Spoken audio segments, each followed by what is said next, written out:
Saudi আরবে আদালতে দুই ভাই ঝগড়া করছে। এক ভাই বলছে মাকে আমি রাখবো, আরেক ভাই বলছে না মাকে আমি রাখবো। দোনো ভাই ঝগড়া করছে মাকে ঘরে রাখার জন্য।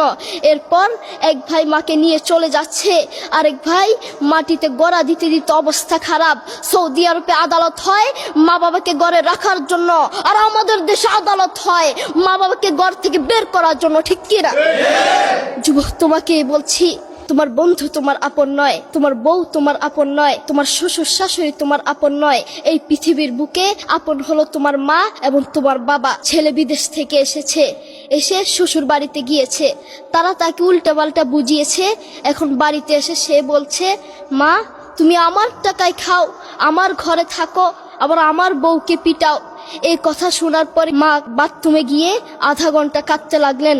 কেঁদে অজু করে নামাজে দাঁড়ালেন। নামাজ পড়ে আল্লাহর কাছে বলতে লাগলেন